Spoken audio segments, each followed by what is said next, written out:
Yeah, Burgess. Or Burgess. Burgess. It's one. Burgess. Burgess.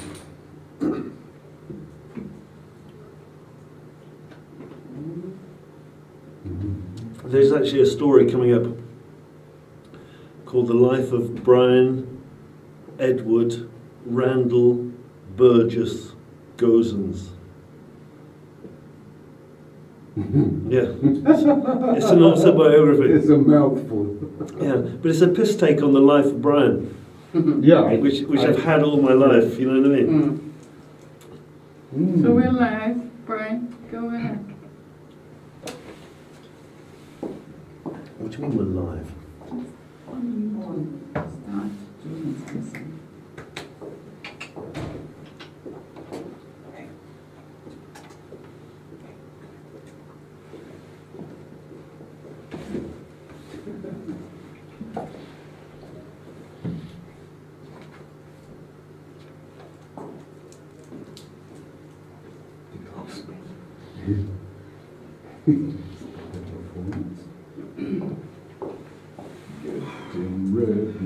Where's the camera? It's up there. Okay, good evening, friends, old ones and the new ones. I sincerely like to invite you here to this evening to InnovationArt Theatre. And we have something really special, because as you know, people have been calling us as some kind of underground theatre here in Berlin. And we are surely under the ground in this space. So, welcome. We have been doing theatre here almost a year now. Our first opening night was almost a year now, in June. And we have been having lots of wonderful shows. We have been having theatre, musicals, stand-up, talk shows and everything, but something really special is tonight, because we are going to have a first book launch. So this is really special.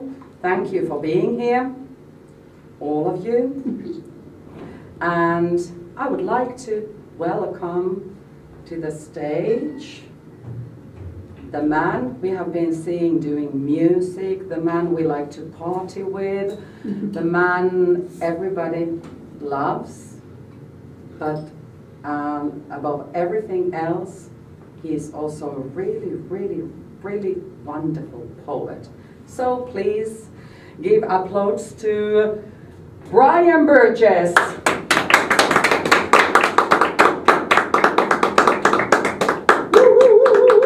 Anita, thank you very much. That was a beautiful introduction. In fact, I don't think I've ever had an introduction like that ever in my life.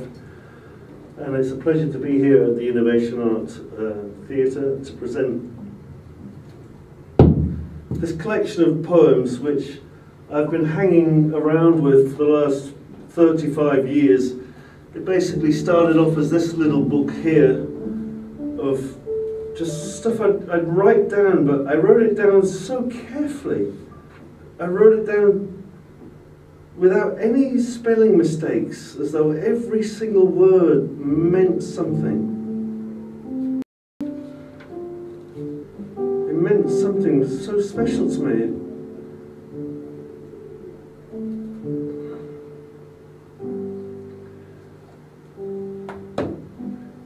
Well, these are early poems, and this year I'll be 50, so these were written when I was 15, 16, 17.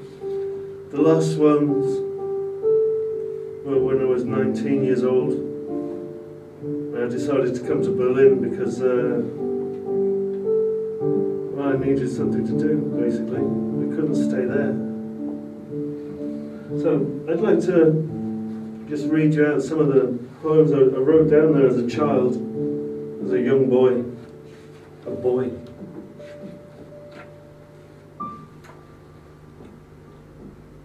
Shadows. Stood in the shadows, watching the leaves, watching and waiting, another sigh heaves. distant by moonlight, gone with the dawn. Yet still in the shadows he waits, all forlorn. Time passes slowly. Oh, where can she be? Then leaving the shadows, she cannot love me. Conquered by love. Conquered by love, not tamed by fear. Ask anything, love, as long as you're near. I'll be with you through all the thick and the thin, and shall never think, Lord, where did this begin? Be mine, I'll be yours, and soon you will see that yours is the only love for me.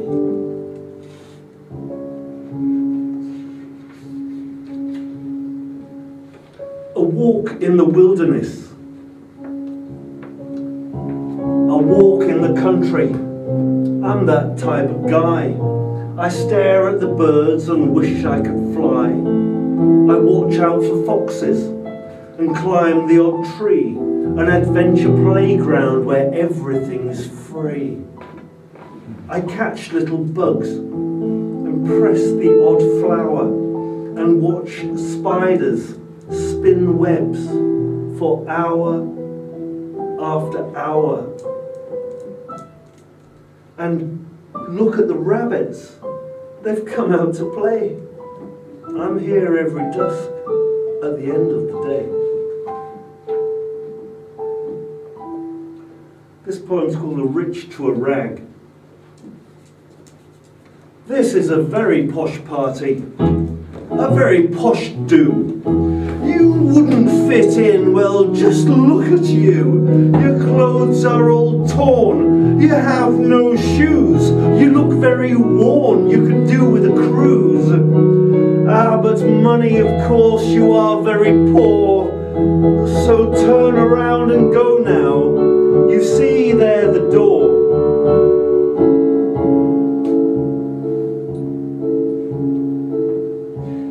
He's gone now, Anitra, thank you. Till death us do part, written by a 16-year-old boy. I'll do this in a Yorkshire accent if you don't mind. I've had my fun, enjoyed my life. We've had lots of kids and I still love my wife. I wake up every morning, my breakfast all laid out. She's my little treasure, I'd never do without. We cuddle on the sofa, and we are always sincere. I know she likes her knitting, and she knows I like my beer. And when the film is over, we cuddle up in bed and reminisce on memories, the things we've done and said. When you're young, it's funny when you're young, you act just like the rest. You go to school in heavy boots and never wear a vest. In a while, when older and wise in every way, you know the things you need to know that help you through the day. You spend up all your money on all the latest fads and forget about your homework when you go to join the lads. Job satisfaction. This was inspired by Margaret Thatcher's Falkland War. Just bits of it, because it was on the news, people getting killed and other stuff. Job satisfaction. What do you want? You got a big gun? Motionless corpse, I lay quite still. He's in my sights, I'm ready to kill. He walks quite near, I raise my gun, I pull the trigger. The The job is done. On the ground his blood is red. I stare and grin, my passion fed. He lies there still, my bullet's spent. I had my kill, I'm glad he went. I've never shot anyone personally. Art students, these were funny guys back in the 80s. Art student, are we ready? 2, 3. Oh.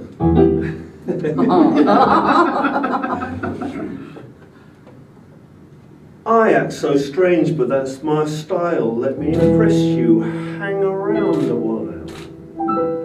I'm an art student, don't you see? I wear weird clothes, and you all hate me. We drink only bitter, and lots of it too. I bet I can drink a lot more than you. We're out on a night, 50p a pint.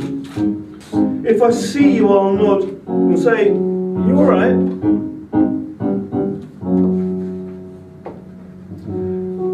My first taste of real freedom was a motorbike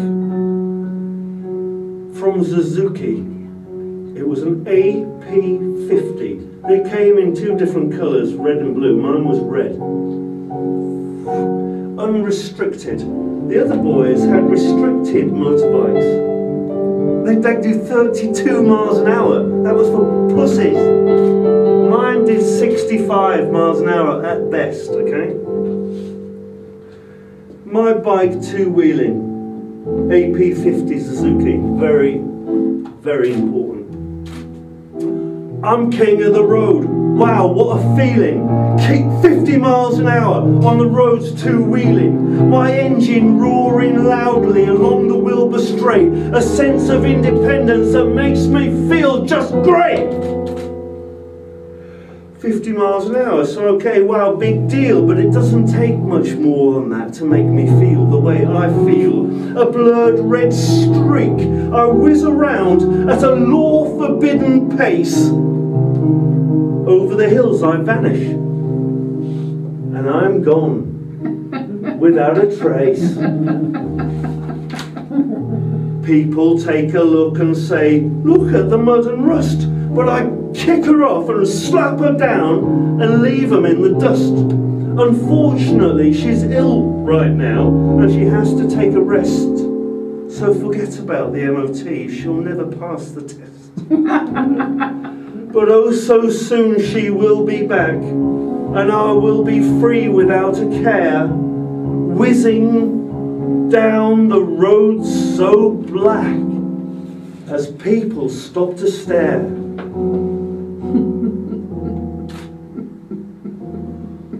Wow. Thank you. Yeah. Our dear host. Well, we've all been to places where you've had to be really friendly to them, but at the end of the day, you thought, well, sometimes they're bloody racist, for fuck's sake. I mean, sorry, but I mean, you've been somewhere where at the end of the day you think, well, it wasn't as good as I thought it was. Even though the hospitality was put on as, well, that's the things you think about. This is also from a 16-year-old boy I used to know. Our dear host. I sip the glass of brandy supplied by our kindly host and listen to his past life, his victories and boasts. I am convinced of his status, his quality and wealth. So raise your glasses, everyone. His health, his health, his health. But when the party's over and we've dined and danced our fill, we realise before too long our dear host made us ill.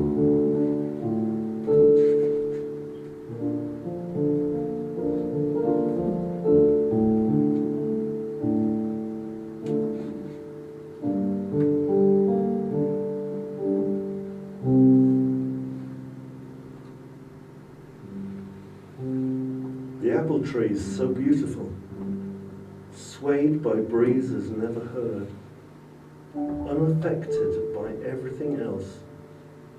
I was totally myself. No one curbed my feelings, and nothing steered my thoughts, nor even was I open to suggestions. Unbiased as a fulcrum, I could relax and ponder.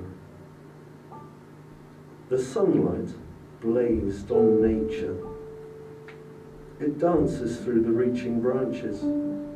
Its volume so immense filled my vision, an overwhelming capacity I could not maintain. My acute emotions faintly drained. I would be so drowsy but intrigued. And as I slowly fade, I felt that life went on, and that life was going just a bit slower now. A pace so graceful never hurried me. I was the only cargo. It was only I who travelled. The voyage was almost endless.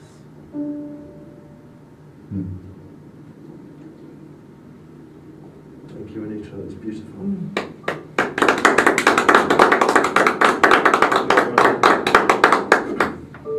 This is about a television set. My family used to watch television, and everyone I knew used to watch television all the time. And I didn't. I didn't like television. I had a dog, and I had all sorts of things to do about everything. Everything. And this is what they used to do. This is what they used to do religiously. The box. Silence crystallized on the frozen glass. Non-exit moths danced to the king of light. Inside, everything electric, yet nothing moved, except the opaque shimmer on waxwork faces. They lacked expression, lacked everything, but open eyes and a will that made them see. The little box expresses somber needs, and hid in nighttime rooms it laid the law, which echoed like the present dead, saucer-eyed, and they mobilized some words they learned themselves. Good night, they said, and they switched it off and went upstairs.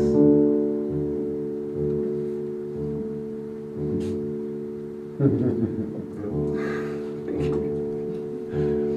This poem's called Winners.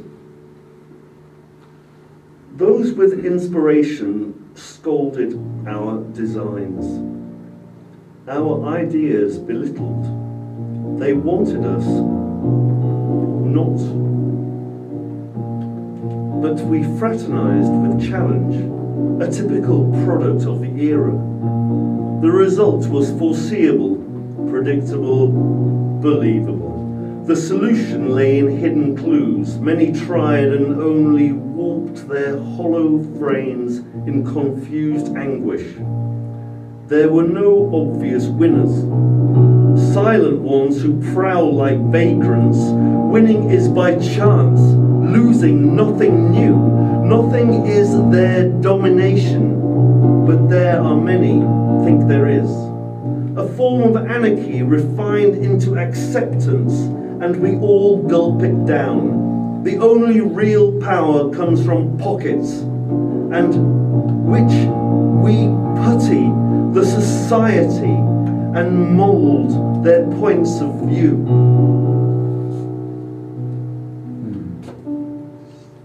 It's getting us slightly angrier. The beauty was fading from my youth. This is a guy I used to know who was very friendly. He's probably a weirdo, I don't know. He was always friendly enough to me. It's called English Tom. The inebriating champion sips at reflections, passing phases. He swirls within their dominance and lingers on a thought, and careless lets it pass. Young men have him nicknamed. He's heard beneath his breath. He knows they will catch up, residentially rambling only truth to those who care to listen. Our man is Tom, and the name fits. Laurels earned, the rest now, he rests now contented. He would sigh at young men like me, never telling how or having any envy, smiling in my face 3 times my age. He refrained from telling me. The castaway ex-soldier, his battle won, he sips his glass laid back and smiling. But a dare these days won't tempt us, afraid to appear without the zest to differ.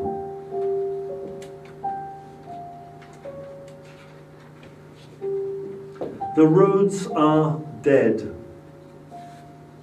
If you want to imagine the Lust for Life song in your head when listening to this, it may help, because this was basically where I met Iggy Pop. I mean, on a piece of vinyl. Although I did actually meet him a year later, strangely enough.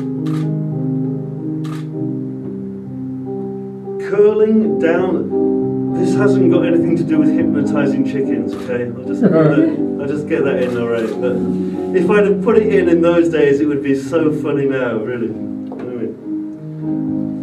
Curling down the high street like I want to, with a t-shirt on that is printed on. All the kids ignore my slogan, but they can't read and they don't see me. They would ignore it if it helped them, but the sun still shines. Yeah, it shines, shines, shines. It's playing pinball with my vision. There's no gift wrapping these days. Help me clear this fence. I may like it and I'll pay you. The answer is hidden. These great buildings need me. What in hell do you think I'm doing with these blinkers on, with a ball and chain on? I react to that distant cry. Freedom tempts me, as it does. Look down alleys for a signpost, but it's much too dark. Travel thumbs and carbonated water, wasting shoes on destination. The journey will be a long one, and the roads are dead. I wonder if the stars are shining. I am afraid to look.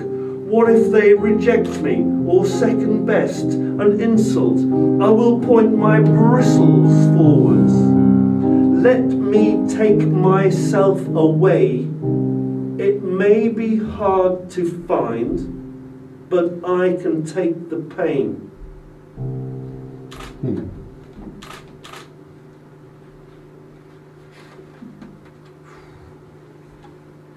Anita, this is absolutely wonderful. Thank you again. It's wonderful. Thank you.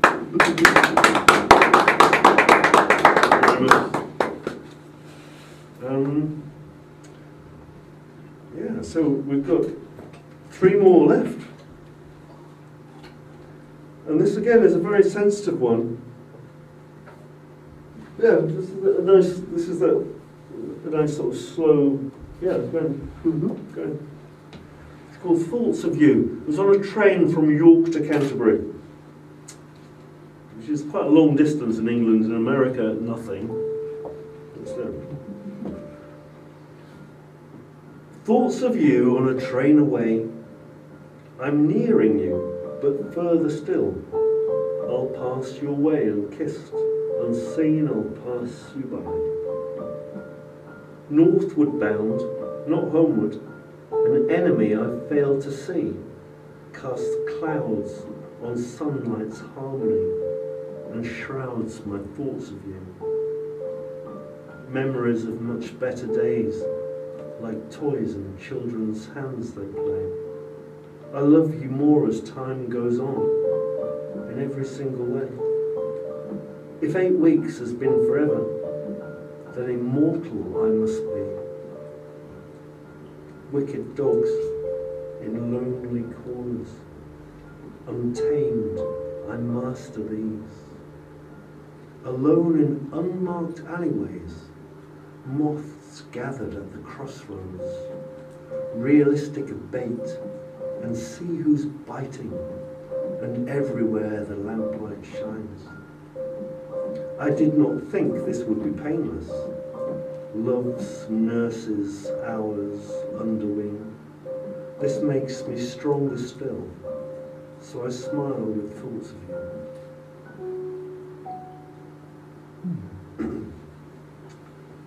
So, you just keep that mood going for this one as well, Anitra, I think. This is called Nightbirds, and then we have the last poem. And thank you very much for being so patient, really, with me. We're enjoying it. Nightbirds. A man on a hill beneath a tree. On bended knee he asks his love. With morning eyes and evening glow she smiles and kissed him gently. The sunlight mingled in the clouds, fading as it fell amongst the distant trees. Faint breezes blew upon such love as the sunset beckoned dusk.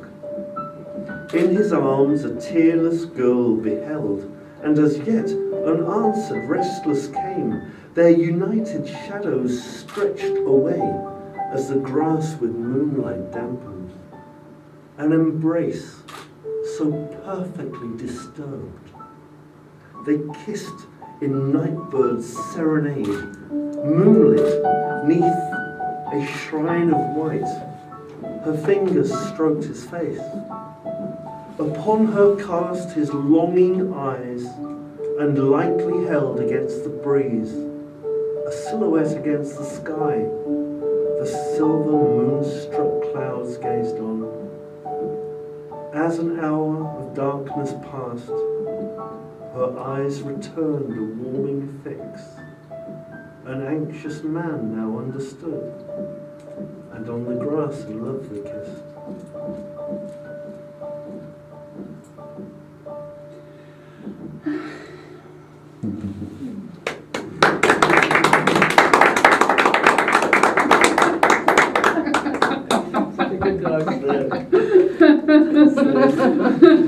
Yeah, get one with me with the dog. You're the best. What a dog, man. Okay, so I'd like to leave on just a funny, slightly humorous note. But this is also, I think people have probably done stuff like this in the meantime. But at the time, I thought this was really funny. And it actually showed me the balance of meter and structure of a poem itself, and I've only used binary, using zeros and points. And the poem is called Zero's Love Song. And I would like to do this as passionately as possible, because I think Zero's got a point here. Okay, Zero has a point, 0 point. Okay. Keep with me, guys. Keep with me. Stay on the same page. Stay on the same page. Okay. The Zero's definitely got a point here, okay? So Zero's love song, just imagine the poor Zero has been dissed in a very nasty way. My goodness. 0.0.0.0. Point zero, point zero, point zero. Point zero, point zero, point zero, point zero. 0.0.0 0.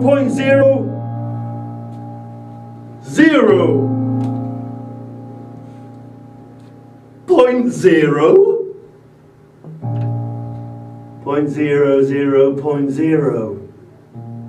0, 0, 0, 0, 0, 0. Point 0,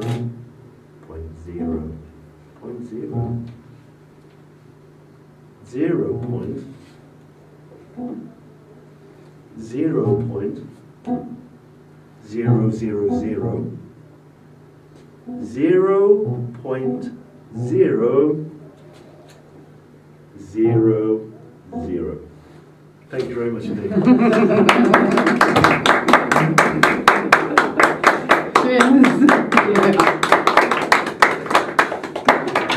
Thank you very much indeed. Thank you. Thank you. Oh. That was absolutely fantastic, Anita. Thank you very much. Thank you. Ellis Thank in you, the back Boris there, the thank dog. you. Thank you, Emily, Ellis. thank you very much. Thanks, Mark. And thank Sure. you, all the people Yeah. in there. Peace. Thank you for being with us. Come on, off camera. Go. Hi. Hello, Greta. Brilliant to see you. Nice to be here. Yeah. Hello, hello, hello. Hello. Like Eva. hugging